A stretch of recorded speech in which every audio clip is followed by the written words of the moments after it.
మీరు ఈ మధ్య అబ్జర్వ్ చేసారా, ఏదైనా రెస్టారెంట్ ఆర్ కెఫేకి వెళ్తే అక్కడ ప్లాస్టిక్ స్ట్రాస్ కాకుండా పేపర్ స్ట్రాస్ ఉంటున్నాయి. సర్లే కదా అని షాపింగ్ పోతే ప్లాస్టిక్ కవర్లు ఇవ్వకుండా ఒక 10 రూపాయలు ఎక్స్ట్రా ఛార్జ్ చేసి పేపర్ కవర్స్ ఇస్తున్నారు. పెద్ద పెద్ద కంపెనీస్ కూడా సస్టైనబిలిటీ గోల్స్ అంటూ సైకిళ్ళు వాళ్ళ క్యాంపసెస్ లో లాంచ్ చేసినాయి. మొన్న రీసెంట్ గా జరిగిన G20 సమిట్ లో కూడా అన్ని కంట్రీస్ వాళ్ళ సస్టైనబిలిటీ గోల్స్ మీద ఎక్కువ ఫోకస్ చేసినాయి. ప్యారిస్ లో ఒక అగ్రిమెంట్ కూడా సైన్ చేశారు.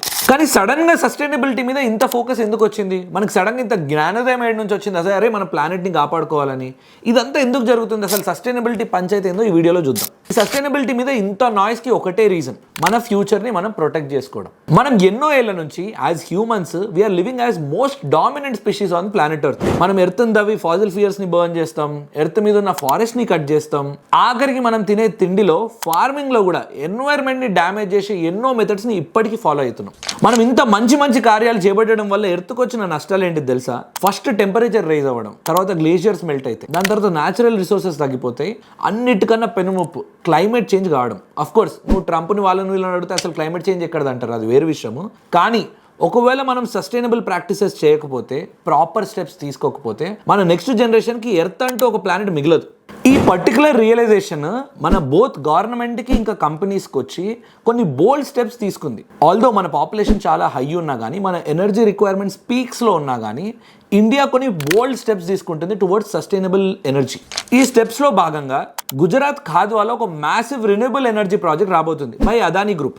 ఈ ప్రాజెక్ట్ గురించి డీప్ డైవ్ చేసే ముందు అసలు ఈ ప్రాజెక్ట్ ఇండియాకి మనకి ఎందుకు అంత ఇంపార్టెంట్ అనేది అనలైజ్ చేద్దాం.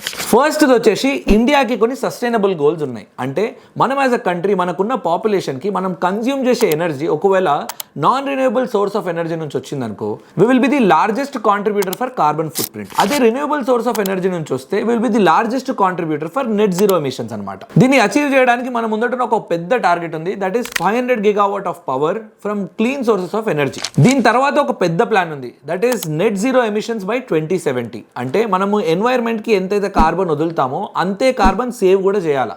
ఇలాంటి ప్రాజెక్ట్స్ వల్ల ఇంకో పెద్ద అడ్వాంటేజ్ ఏంటంటే, మనం ఒకవేళ మన కంట్రీలో గ్రీన్ హైడ్రోజన్ ప్రొడ్యూస్ చేయాలంటే ఇలాంటి రెన్యూవబుల్ సోర్సెస్ ఆఫ్ ఎనర్జీ మనకు ఎన్నో కావాలి. ఇంత పెద్ద ప్రాజెక్ట్ ఒకటే కంపెనీ తీసుకుంటుందంటే మనకు కొన్ని డౌట్స్ రావచ్చు. ఈ ఎంటైర్ మార్కెట్లో వీళ్ళకి అన్ఫేర్ అడ్వాంటేజ్ ఉంటుందా? ఇంత పెద్ద మార్కెట్లో ఇంత మార్కెట్ షేర్ ఒక కంపెనీ దగ్గర ఉండడం న్యాయమేనా?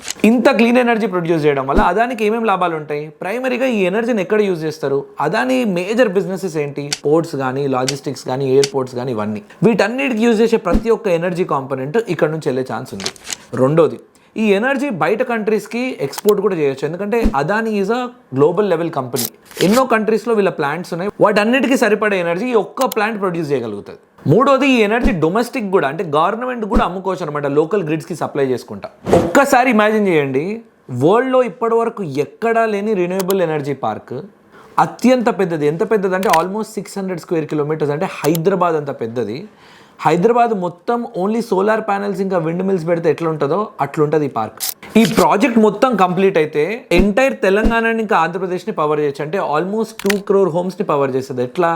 ఒక ఇల్లు ఇయర్లీ అప్రాక్సిమేట్గా 1 megawatt కన్జ్యూమ్ చేస్తుంది అనుకున్నా కానీ, 1 gigawatt వల్ల ఆల్మోస్ట్ 8 lakh హోమ్స్ని కవర్ చేయొచ్చు. మన ఎంటైర్ తెలంగాణ అండ్ ఆంధ్రప్రదేశ్లో 2 crore హోమ్స్ ఉన్నాయి. అంటే 30 gigawattతో కంప్లీట్ తెలంగాణ అండ్ ఆంధ్రప్రదేశ్ని పవర్ చేయొచ్చు అనమాట.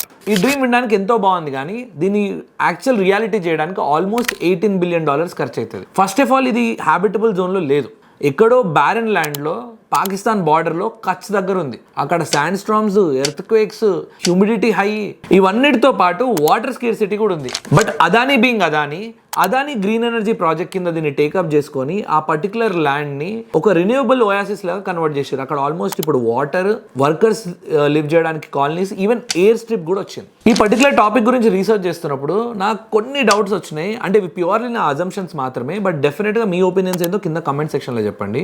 అదానీ ఇంకా అంబానీ లాంటి ఫ్యామిలీస్ రిన్యూవబుల్ ఎనర్జీ మీద కంప్లీట్ ఆల్ ఇన్ పోతున్నప్పుడు నీకు ఎక్కడో తేడా కొడుతుంది సీనా అని అనిపిస్తలేదా? అంటే అఫ్ కోర్స్ వీళ్ళు ఒకవేళ రిన్యూవబుల్ ఎనర్జీ మీద ఫుల్ ఫోకస్ ఉన్నారంటే హ్యాపీయే, కానీ ఇంత పెద్ద బిజినెస్ టైకూన్స్ అంత ఈజీగా వదిలేస్తారా? ఎగ్జాంపుల్, అదానీ చేస్తున్న ఈ ఖాద్వా ప్రాజెక్ట్ని తీసుకుందాం. ఇది ఆల్మోస్ట్ కచ్ ఏరియాలో ఒక బ్యారన్ ల్యాండ్లో ఉంది. అంత ఎఫర్ట్ పెట్టి ఆ బ్యారన్ ల్యాండ్ని రిన్యూవబుల్ ఎనర్జీ సోర్స్ చేద్దాం అనుకున్నా అది ఎన్వైర్మెంటలీ సెన్సిటివ్ జోన్ అని చాలా ఆర్టికల్స్లో పబ్లిష్ చేశారు. దాని మీద ఇంకా క్లారిటీ రాలేదు, గవర్నమెంట్ కూడా ఎటువంటి స్టాండ్ తీసుకోలేదు. బట్ స్టిల్ అది ఒక ఎన్వైర్మెంటలీ సెన్సిటివ్ ఏరియా అని చెప్తున్నారు. అండ్ అంబానీస్ కూడా రిన్యూవబుల్ సోర్స్ ఆఫ్ ఎనర్జీలో చాలా ఇన్వెస్ట్ చేస్తున్నారు. కొత్త సైకిల్స్ అని, కొత్త సోర్స్ ఆఫ్ ఎనర్జీస్ అని, కొత్త ఎన్వైర్మెంటలీ ఫ్రెండ్లీ ప్రోడక్ట్స్ అని చాలా తీసుకొస్తున్నారు. ఇంత మనీ పెడుతున్న అంబానీస్ ఇంకా Adanis what if under the table వాళ్ళు టైఅప్ అయి దీన్ని మొనోపలైజ్ చేయరని ఏంటి నమ్మకం? ఇంతకుముందు ఎన్నో ఇండస్ట్రీస్ అంబానీస్ ఇంకా అదానీస్ కలిపి, ఎగ్జాంపుల్ పోర్ట్స్ కానీ పెట్రోలియం కానీ ఓన్లీ ఈ 2 ఫ్యామిలీస్ కంట్రోల్లోనే ఉంది మేజర్గా. ఇదంతా రీసెర్చ్ చేస్తున్నప్పుడు ఒక బ్యూటిఫుల్ ఐరనీ ఏంటంటే what if this is the PR stunt to brainwash people. అంటే గ్రీన్ ఎనర్జీ అని, రిన్యూవబుల్ ఎనర్జీ అని ఒకవేళ బ్రెయిన్ వాష్ చేస్తున్నారా? ఎందుకంటే ఇప్పటికి కూడా ప్లానెట్ని ఖరాబ్ చేసే ఫాసిల్ ఫ్యూయల్సే వాళ్ళ మేజర్ బిజినెస్. అట్లాంటప్పుడు రిన్యూవబుల్ సోర్స్ ఆఫ్ ఎనర్జీ మీద ఇన్ని లక్షల కోట్లు పెట్టి ప్రాజెక్ట్ చేస్తున్నామని పబ్లిక్లో ఒక గ్రీన్ ఇమేజ్ తీసుకురావడానికి ఇది ఒక పిఆర్ స్టంట? అది ఒక క్వశ్చన్. అంటే వీళ్ళు ఎంత జెన్యూన్ ఉండొచ్చు? వెనకాలేమో ఫాసిల్ ఫ్యూయల్స్ పెట్రోల్ మీద వర్క్ చేస్తూ కొన్ని కోట్లు సంపాదించుకుంటా పోర్ట్లు ఇంకా మిగతా వాటి మీద, ముందటేమో పబ్లిక్కి only green image, renewable source of energy, కొన్ని ఎకరాలలో గ్రీన్ రిన్యూవబుల్ ఎనర్జీ అంటూ ప్రమోట్ చేస్తుంటే అఫ్ కోర్స్ ఎక్కడో షేడీ అనిపిస్తలేదా? అంటే వీటన్నిటి గురించి నేను ఓవర్ థింక్ చేయడమో, అంటే ఎక్కువ ఆలోచించడమో చేస్తున్నానేమో, కానీ పబ్లిక్కి నిజం తెలవడం అత్యంత ఇంపార్టెంట్. ఎందుకంటే మనకు ముందట కనిపించేది ఒకటి, వెనకాల జరిగేది ఒకటి. నా కాంట్రవర్షియల్ థాట్స్ పక్కకు పెడితే ఒకవేళ ఈ ప్రాజెక్ట్ వీళ్ళు చెప్పినట్టు ఎగ్జిక్యూట్ చేస్తే కనుక ఆల్మోస్ట్ 500 గిగావాట్కి ఏదైతే మన గోల్ ఉందో దానికి ఎంతో కొంత హెల్ప్ అవుతుంది. And renewable source of energy రావడం అత్యంత ఇంపార్టెంట్. అవి ఓన్లీ లార్జ్ కంపెనీసే తీసుకోగలుగుతాయి. అది కూడా వీఆర్ హోపింగ్ దట్ ఒక పిఆర్ స్టంట్ కాకుండా వాళ్ళ స్టాక్స్ని పెంచుకోకుండా నిజంగానే గ్రౌండ్ లెవెల్లో వర్క్ జరిగితే బాగుంటుంది అనేది నా హోప్. ఒకవేళ మీకు కూడా సస్టైనబిలిటీ సైడ్ ఇలాంటి ప్రాజెక్ట్స్ గురించి ఏమైనా థాట్స్ ఉంటే కింద కమెంట్ సెక్షన్లో చెప్పండి. అండ్ ఒకవేళ ఈ వీడియో నచ్చినట్టయితే ప్లీజ్ లైక్ చేయండి. అండ్ చాలామంది ఓన్లీ వీడియో చూసి వదిలేస్తున్నారు, సబ్స్క్రైబ్ కూడా చేసుకోండి.